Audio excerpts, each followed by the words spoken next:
안녕하십니까. 경제 경영 스터디 채널을 운영해 보려고 하는데요. 제목은 알아보자라는 게 될 것 같고요. 그린위즈라고 합니다. 사실 이거를 하게 된 이유가 변하는 세상 속에서 어떤 시장이 뜨고 지는지를 모르거든요, 개인은. 그렇기 때문에 그거에 대한 답을 찾는 공부를 하는 곳이라고 보시면 되고요. 이번에는 인테리어에 대해서 한번 볼 거예요. 인테리어 컨텐츠로 준비한 거는요. 첫 번째는 인테리어 개념이 변한 거죠. 이제 인테리어 시장이 어떻게 되고 있는가에 대해서 알기 전에 도대체 사람들이 인테리어를 어떻게 인식하고 있는가 곧 시장의 크기를 결정하거든요. 지금 상황에서는. 근데 그 개념의 변화에 대한 거를 얘기 드릴 거고요. 두 번째로는 사실 인테리어 시장이 굉장히 빠르게 성장하고 있는 시장 중에 하나입니다. 시장이라고 보기는 조금 어렵다는 견해도 많습니다, 사실. 리모델링이랑 기존의 뭐 홈퍼니싱이랑 이런 여러 가지가 섞인 게 인테리어 시장으로 사람들이 얘기를 하고 있기 때문에, 그리고 이제 각자 자기가 속한 산업에 대해서는 좋은 지수나 좋은 인덱스를 뿌려야 되기 때문에 좀 과장된 측면이 없지는 않습니다. 그러나 그럼에도 불구하고 전체적으로 다 성장하고 있기 때문에 급성장이라고 제가 얘기를 드릴 수 있겠고요. 세 번째로는 인테리어 산업에서 지금 가장 활발하게 하고 있는 주요 플레이어에 대해서 한번 알아보겠습니다. 전체적으로 다 앞으로도 이런 식으로 세 가지 목차 정도로 구성을 할 예정이고요. 그거에 대해서 일단 인테리어 개념에 대해서 한번 다시 알아보겠습니다. 과거에 캥거루족, 들어보셨나 모르겠습니다. 캥거루족. 저는 제가 참고로 캥거루족이라는 단어를 그때 들을 때 히키코모리 니트족, 뭐 방콕족, 이 당시 2010년대만 해도 굉장히 사람들이 부정적이었어요. 그러니까 집에 있으면은 사회생활은 안 하고 좀 집에만 그냥 있기 때문에 왜 너는 집에 있느냐, 약간 이런 뉘앙스, 이런 게 조금 강했어요. 근데 지금은 일본에서는 벌써 2010년대에 들어서면서 사토리 세대, 프리터족은 뭐 대표적으로는 이제 편의점 알바만 하고도 어느 정도 먹고는 사는 세대가 됐기 때문에 최저임금이 올라가면서 그런 세대, 그러니까 더 이상 욕심을 가지지 않으면 행복해진다, 이런 모토를 가지고 사는 세대. 우리나라에서는 같은 시대에 N4 세대, 88만 원 세대라는 게 유행을 했었죠. 그래서 이 당시에 뉴스 신문 보도가 굉장히 많이 나왔어요. 다 이제 뭐 청년들이 뭐 포기를 한다, 뭐 포기하면 편하다, 뭐 이런 식으로 얘기가 많이 나왔고요. 그 다음에 2015년도가 들어서면서 이게 사람들이 인식이 바뀌기 시작합니다. 그러면서 이제 20대, 30대는 N4 세대라고 이제 그냥 본인들도 인정을 하고요. N4 세대에 속한다는 거를 그냥 별로 뭐 아무렇지 않아요, 사실. 포기한 거 있다. 그러니까 이게 사실 거의 75%, 80% 가까이 되기 때문에 대다수입니다. 뭐 이런 경우가 많아요. 취미를 포기했다, 뭐 결혼은 생각하지 않는다, 나중에 되면 하겠지, 뭐 이런 마인드, 꼭 해야 된다, 이런 게 좀 사라졌다. 그리고 이제 꿈과 희망도 꿈과 희망도 사라져. 이거 조금 심하지 않나. 그리고 내 집 마련, 솔직히 내 집 마련 어렵습니다. 서울에서 내 집 구하려면은 뭐 기본적으로 4, 5억은 드니까 힘들죠.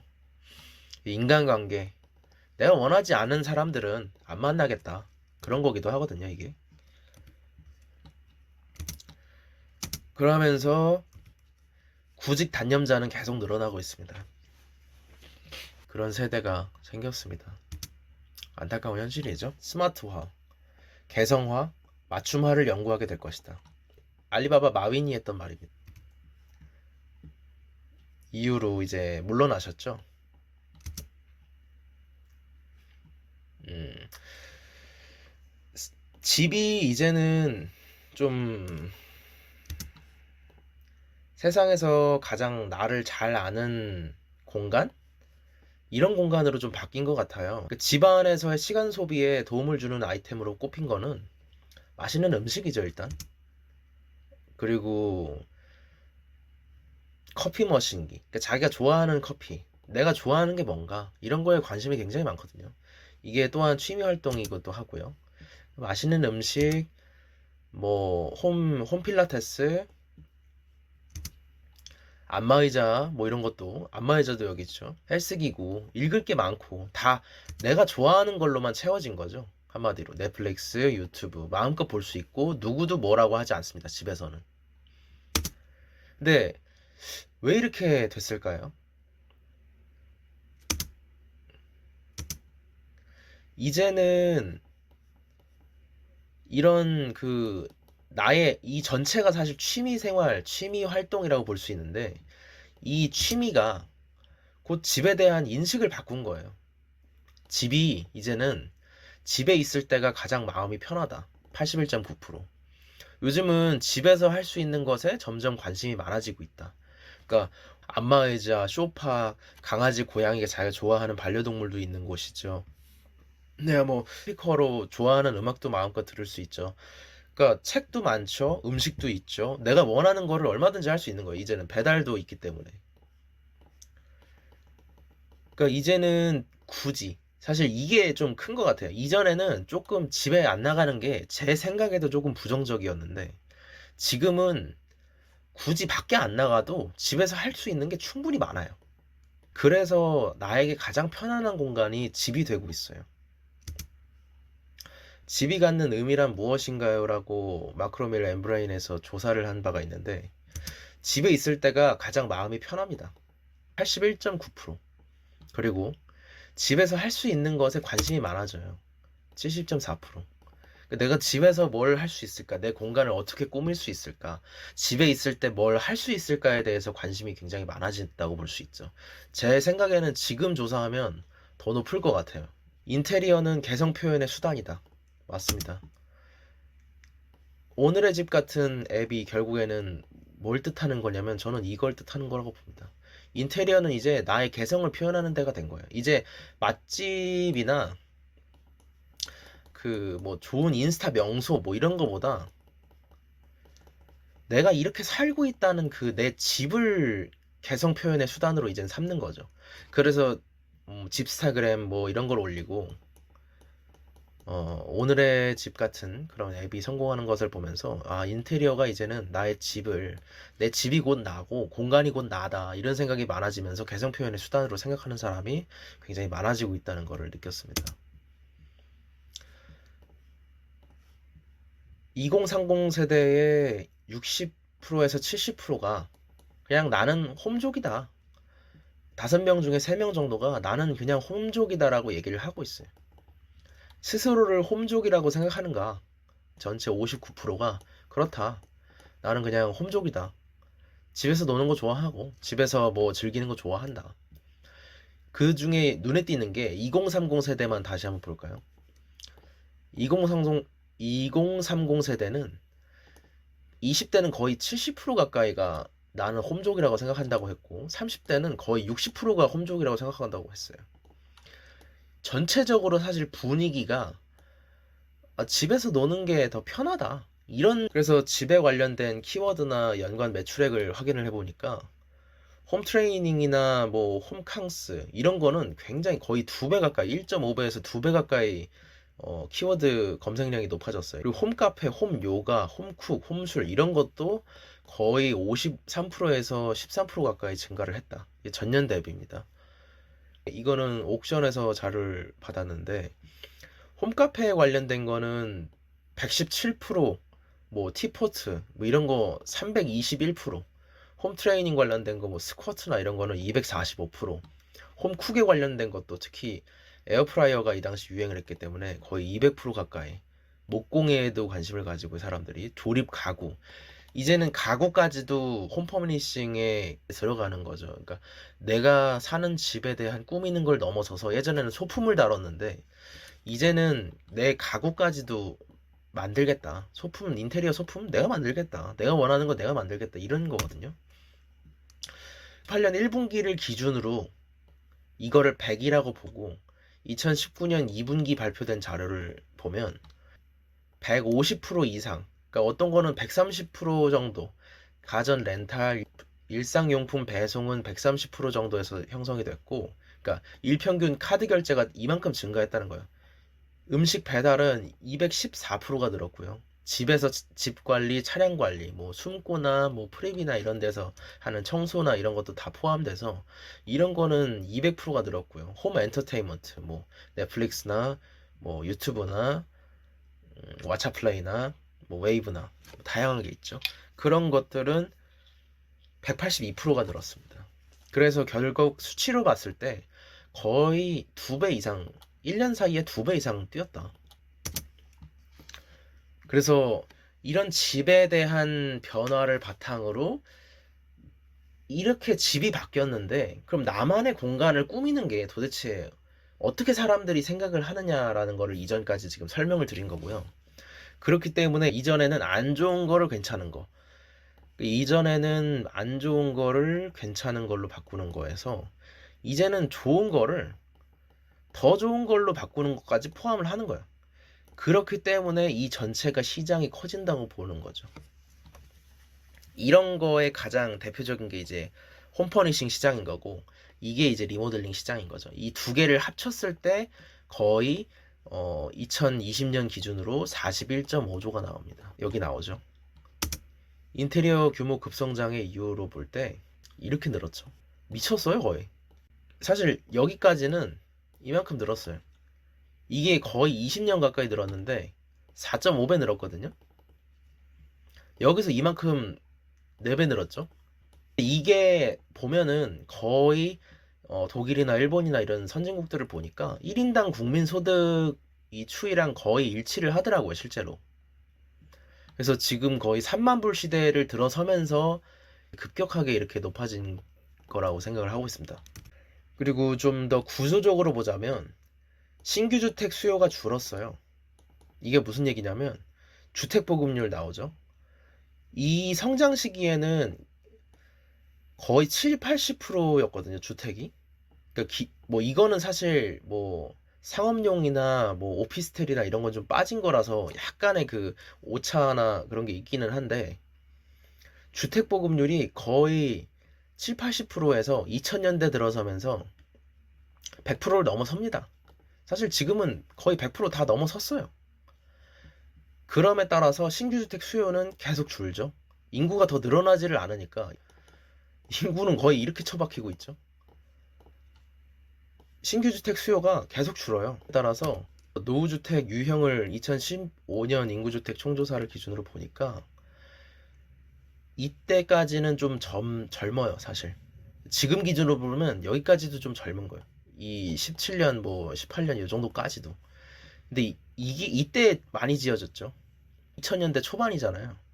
이때 굉장히 많이 지어졌습니다. 그렇기 때문에 이제 20년 이상 된 주택이 많아졌습니다. 구조적으로 증가할 수밖에 없어요. 뭐 이거는 좀 경제에 관심 많으신 분들은 워낙에 이 그래프 많이 보셨을 겁니다. 전체 가구 수 대비 1인 가구. 지금이 2020년이죠. 이거 나왔을 때가 한 2016년, 17년인 걸로 알고 있는데 심리적인 요소로 보면은 46.4% 정도가 인테리어를 결정할 때 결국에 공간이라는 거는 그런 식으로 느낌을 다르게 할 수 있기 때문에 그런 심리적인 요소로 결정을 한다는 게 거의 50% 가까이 되는 거예요, 지금. 지금부터는 이제 플레이어를 소개해 드릴 텐데요. 아까 말씀드렸던 3번이죠. 지금 가장 잘 나가고 있는 기업이 원래는 인테리어 회사라는 거는 국보 디자인처럼 좀 시공 얘기를 하는 경우가 좀 많았어요. 목공 시공하는 사람들을 인테리어 회사라고 부르는 게 많았거든요. 근데 지금은 가구 회사들이 앞다퉈서 그 인테리어 회사로 자기는 이제 종합 인테리어 회사다 이런 식으로 얘기하는 게 지금 많아지고 있습니다. 대표적인 예가 한샘이죠. 그리고 현대리바트. 현대리바트는 현대백화점 그룹에서 밀고 있는데 한샘은 이따가도 얘기해 드리겠지만 B2B 구조에서 B2C 구조로 굉장히 체제 개편을 잘 했어요. 이 앞에는 볼 거 없고요. 이 뒤에 것만 보자면 2017년에 한샘이 이게 조금 이 요즘 한샘 주가가 어떻게 되는지는 이따 보여드릴 텐데 조금 이제 이렇게 쭉 올라갔다가 에? 이렇게 내려가고 있어. 이 왜 그런가? 리하우스 패키지가 굉장히 잘 되면서 영업이익률도 8%로 준수하게 나와주면서 매출액도 많이 늘었고 그러다가 2017년에 매출액이 정점을 찍습니다. 영업이익률은 6.8%인데 이때 정점을 찍어요. 근데 2018년에 갑자기 2조 클럽에 가입을 했다라는 뉴스가 빵 터지자마자 바로 2018년에 1.9조로 떨어집니다. 그리고 영업이익률도 3% 가까이 떨어져 버려요. 3%로. 이게 사실 이거랑 관련이 있죠. 증감률이 이게 지금 마이너스 50% 가까이 찍은 거거든요. 주택 거래량에 따라서 이 민감도가 커졌어요. 그래서 주택 거래량이 올라가면 매출도 올라갔고 주택 거래량이 떨어지면 매출도 떨어졌어요. 지금 주택 거래량이 바닥을 기고 있으니까 한샘도 여지없이 바닥으로 꼬꾸라졌었죠. 아파트 입주 물량과는 거의 일치를 해요. 여기까지 보면 2011년도부터 보면 이게 거의 일치하는 걸 볼 수 있습니다. B2B랑 입주 물량이랑 거의 똑같아요. 그러니까 이거는 거래, 이거는 입주. 그래서 2015년도까지는 주택 거래량이 느는 국면이었고 분양 물량도 늘어나는 국면이기 때문에 2011년부터 거의 뭐 시가총액 미쳤죠.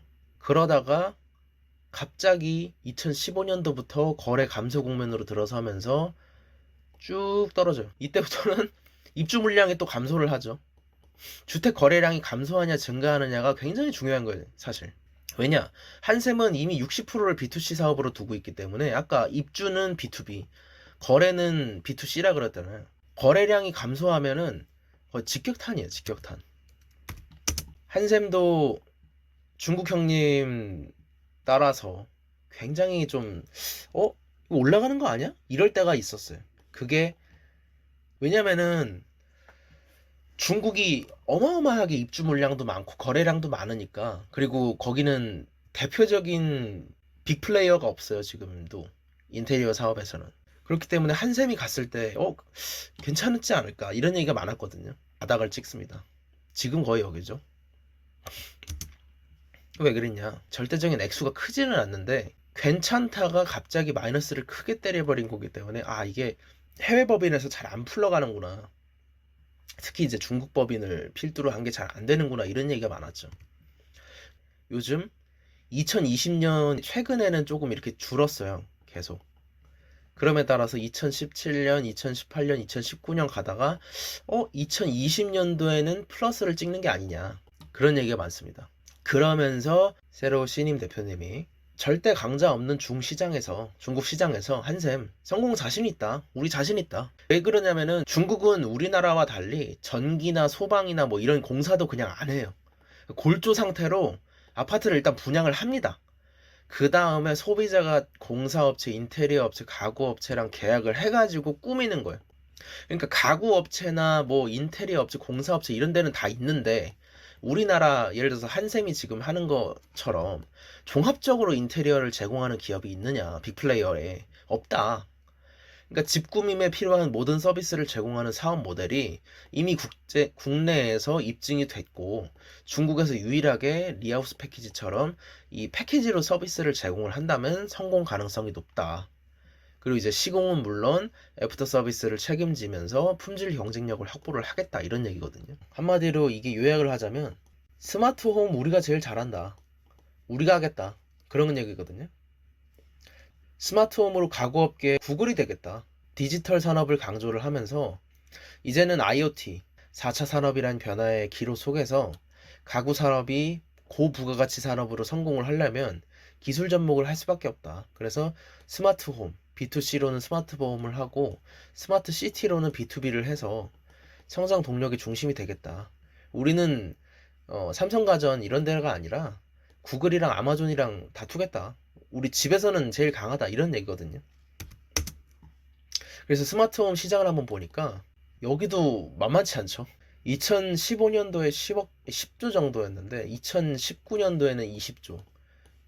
2배 올랐습니다. 한샘이 말하는 스마트홈을 보다가 이제 이런 글을 봤는데 예를 들어서 한샘이 만약에 이런 걸 스마트홈을 한다고 하면 스마트 침대도 가능한 거죠. 내가 몇 시에 잘 자더라. 뭐 아니면은 내가 잠자기 전에는 좀 온도가 낮아져야 잠을 잘 자더라. 아니면은 약간 뭐 잠자기 땀이 많은 사람이라서 잠자기 1시간 전에는 조금 몸을 뜨겁게 하다가 잘 때는 조금 차갑게 하다가 뭐 또 밖에 그 새벽에 공기가 차가져 오면 조금 더 따뜻하게 해주는 뭐 이런 침대도 가능한 거고요. 그리고 내 몸의 환경에 맞게 뭐 내가 허리가 안 좋습니다. 그러면은 허리가 안 좋은 사람들을 위해서 그거에 맞게 또 폼을 진화를 할 수가 있고, 스마트 옷장 같은 경우는 또 뭐 미세먼지가 많다 이러면은 뭐 스웨터나 이런 거를 잘 털어서 뭐 집에다 딱 넣으면은 그걸 또 잘 털어주고 날씨를 분석을 하든지 해서, 뭐 스마트 책상 의자 이런 거 있으면 내 높이에 맞춰가지고 내 눈높이 이런 거 딱 맞춰가지고 되는 거고, 뭐 이런 거에다가 소품이나 이런 거에다가 접목을 시켜서 스마트홈의 선두주자가 되겠다. 그러면서 한편 다각화를 준비를 하고 있죠.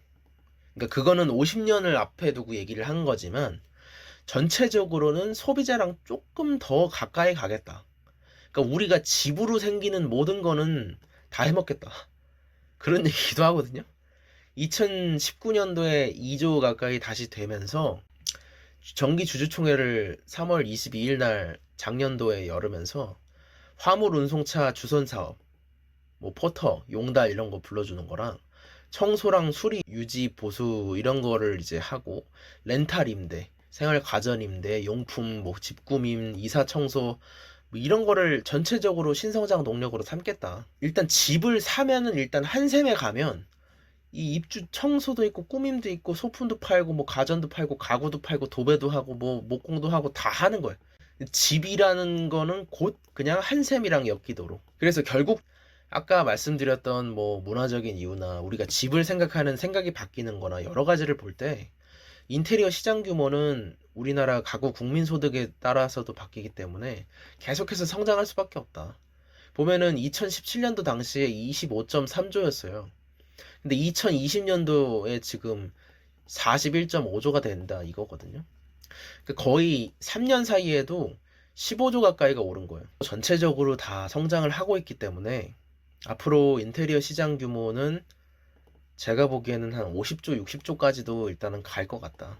실제로 일본 같은 경우도 나중에 또 보여드리겠지만, 일본 같은 경우도 빈집이나 이런 게 생기면서 걔네도 빈집을 다시 이제 저렴하게 사가지고 홈퍼니싱을 해서 그 안에서 사는 뭐 그런 것도 굉장히 많아지고 있다고 알고 있거든요.